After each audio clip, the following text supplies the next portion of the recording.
What this ultimately comes down to is hopefully we can come up with strategies of policy, strategies of teachings, strategies of approach that allow us to create communication across difference. I didn't come here thinking that I had to have an agenda, that I had to have a response, that I had to have something more than, hi, you know, I'm American and came to hang out. And then he replied, well, it's nice for you, but it's not so nice for us.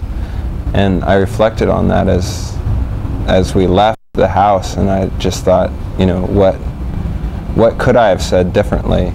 Seeing a township full of people where there's this poverty all around, and I can't even quite comprehend it because it's not quite real. We have the moral capacity as humans to come to terms with notions of slavery and racism and disenfranchisement and the very kinds of things that you are wrestling with. I think it's a really important moral question.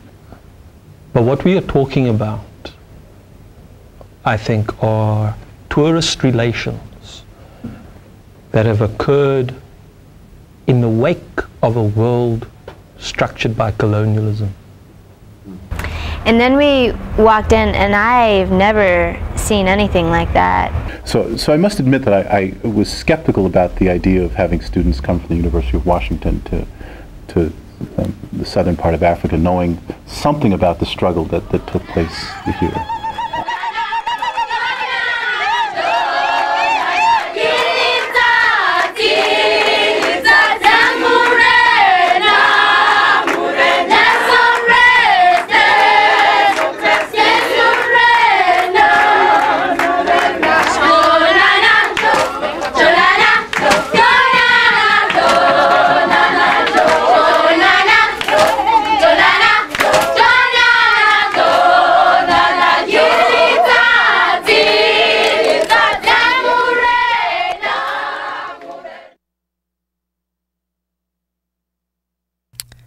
This study abroad program was organized through the Comparative History of Ideas under the direction of Dr. Jim Clowes and coming back in and relating and Dr. Betty Schmitz from their Curriculum Transformation Project. We were also joined by Dr. Ratnesh Nagda from the School of Social Work and Dr. Ed Taylor from the School of Education. The curriculum consisted of lectures and our individual research projects.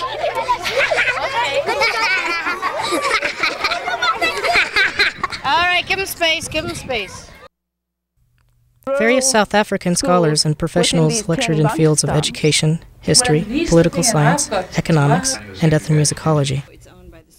They gave us the context necessary to understand the social, economic, cultural, and political dimensions for transforming education in South Africa. This issue of educational transformation brought with it polemical debates about history, inequality, identity, and contemporary racism. At the heart of this South African debate seemed to be the question, who are we as a people and how do we build a nation? While we were engaged in this debate on an academic level, personally we were addressing some of the same questions about ourselves. Who are we as Americans? Why do you want to go to South Africa? To find history. For myself, I don't quite have one right now. I mean, I have my mother's history, but I don't have my father's. And I would like to get that. I don't know if I'm strong enough to do South Africa by myself. I need help, and this is what I found to do that. I mean, I've been to other places, but I've never really spent the time that's needed to understand what it means to be out of my environment, out of my comfort zone, and into a place or a place where there are interesting political and social and economic dynamics that I'm not familiar with.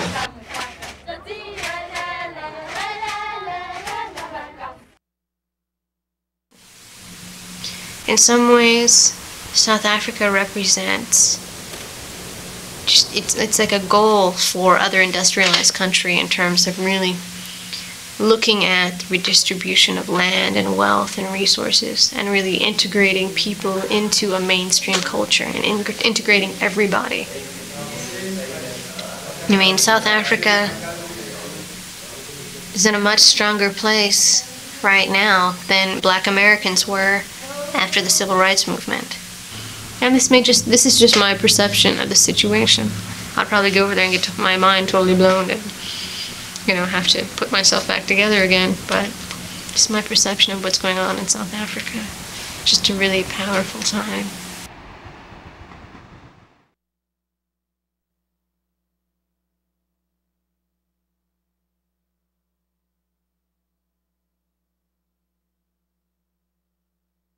My impressions going to the townships, especially Langa.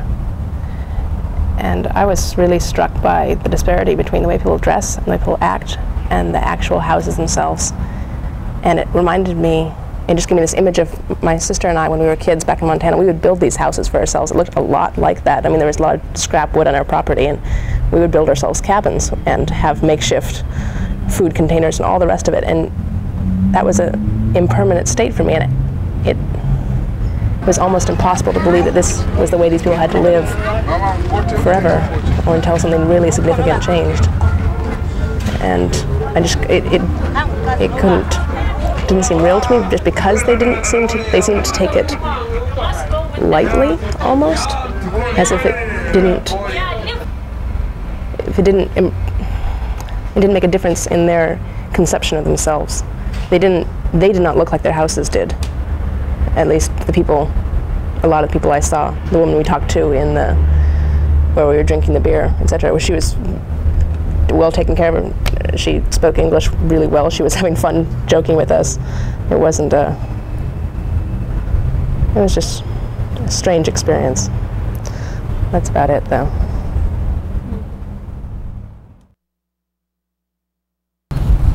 Well, the question that I wanted to talk about was whether or not I felt comfortable, and I think that I was fairly comfortable with my actions, with my behavior, but I was very uncomfortable with my language, not only because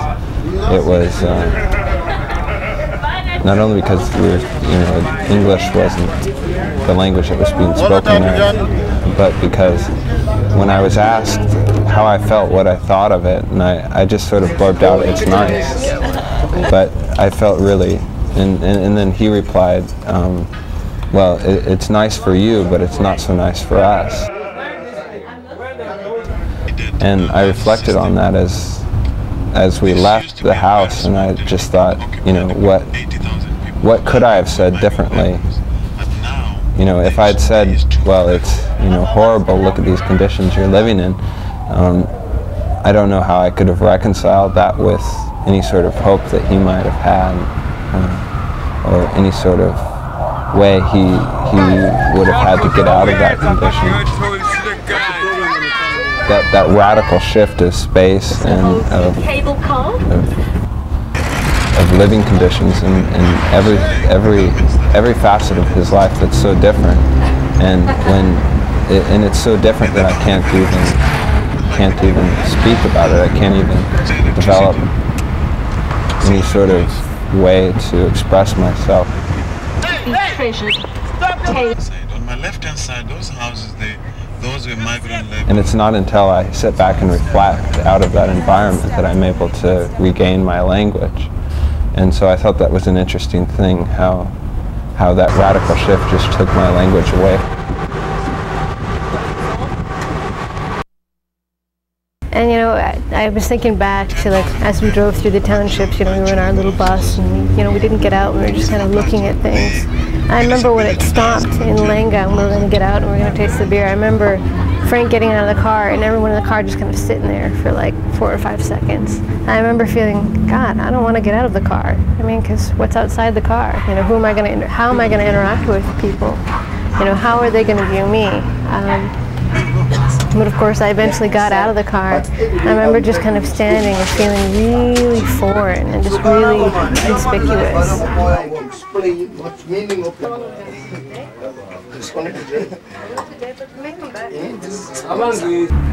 I think the one thing that really saved me were the children of Lenga, and I was really surprised at how quickly, they came up to interact with you. Like they were really curious and, just genuinely curious. They weren't expecting necessarily sweets or money or gifts. They just wanted to know who you were. And I think that's what initially made me relax. Was like Frank had shown us this handshake on the bus, where you kind of take somebody's hand and you kind of like, hey bro, what's up, And the little kids were coming up to me and they were shaking my hand this way, and it was just like, whoa, wait a minute, So it made me really just kind of unload, like, wait a minute, calm down. These people, they're people. Just talk to them, and relax and don't worry about it. I mean, if you're so caught up into what you bring into the township in your head, then you're not going to interact with these people in any level that you want to like really get at something real and human. And the next time, please. Okay. Just because. Bring your clothes next time. And one thing that really struck me is how savvy the people in Lenga were. When we were drinking the beers, I had a conversation with a gentleman who sat down next to me. He said, okay, now that you've come to Lenga and you've seen how we live, what are you going to go back and tell those people, those corporations, the government, those people about us? Are you going to tell them that they should come here and invest? Because that's what's really going to change our situation. Not just having you come here and see how we live, but what are you going to tell them? The company, the owners there, to come and invest and either to come and try to build at least number 2 rooms, houses for those who stay in the shelters and to those who are almost victimized by the fire.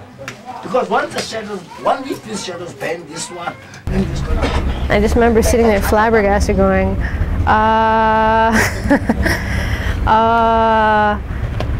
I'm going to tell them that they should help, and just going, whoa, I wasn't prepared for that. I didn't, it was coming from left field, and I just remember thinking, God, I didn't come here thinking that I had to have an agenda, that I had to have a response, that I had to have something more than, hi, I'm American and came to hang out, so. That's what really struck me, like, hey, these people know what's going on, and if you don't, they'll tell you. You see that? Not just yet. I'm telling you that. Not just opposite that.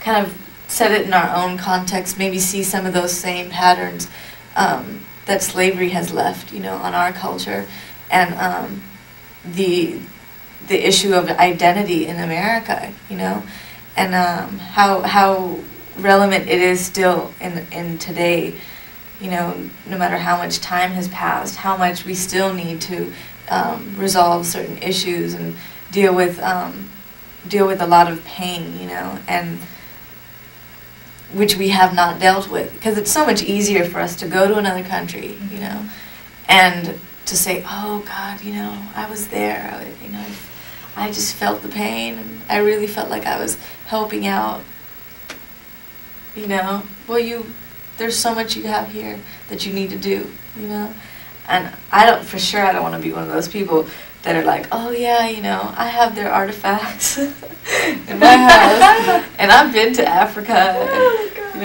I have their artifacts hanging in my walls, and I sat down and drank beer with the locals. I don't want to be one of those people that retell those kind of stories, I want to be able to use those stories and make sure that I interact with people on a daily basis the way that I opened myself up to people when I was there, But I was skeptical about the idea of having students come from the University of Washington to the southern part of Africa, knowing something about the struggle that took place here. I must say, I'm really moved by the kinds of things that all of you are doing and talking about. Do we have the moral capacity as humans to come to terms with notions of slavery and racism and disenfranchisement, and the very kinds of things that you are wrestling with? I think it's a really important moral question. One that's terribly frustrating to try to get at in the context of a classroom where I lay out a syllabus and say, let's read these, and here are the special questions that I want you to deal with. And I sit in class and watch people look at me blindly like, this isn't working. Maybe it is, maybe it isn't. But there's something very different about coming to a place and having this kind of human encounter in the way that you're doing it, Cody. The letter that you wrote, clearly you did more than just walk in and visit and watch. You stepped into that notion of tourism and somehow stepped over that boundary and had some sort of encounter such that these kids recognized you in some way, and you indeed recognized them as well.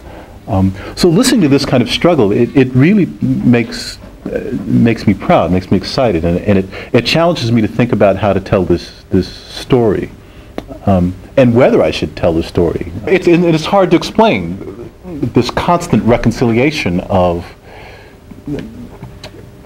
so much wealth and so much poverty in one place, so much beauty and so much despair. It's hard to reconcile looking at these kids in the township and seeing them smile somehow and sort of flock to you as if they know something, as if the meek shall inherit the earth. I don't know what it means. But these tensions in this despair and these kids that sort of looked so hopeful, and what it meant to grapple with that. And I'll be interested as you get closure on this experience, and I don't want to push you to that too soon, but to think about how you'll talk to people when you get back to campus, what it is you'll say, and how you represent your experience, and how you represent this culture and this history in such a way that you can speak to your encounter, but not create some package for others, so that next year people come and say, well, I've got to go to the township, I've got to go to the beach, and I've got to go to the island and these sorts of things. But I'm remarkably impressed by what's happening here. And I mentioned earlier that I am an optimist, in part because of these sorts of things, and it's largely because of these sorts of things. I think you're coming to terms with this question: who are we as a people? And who are we?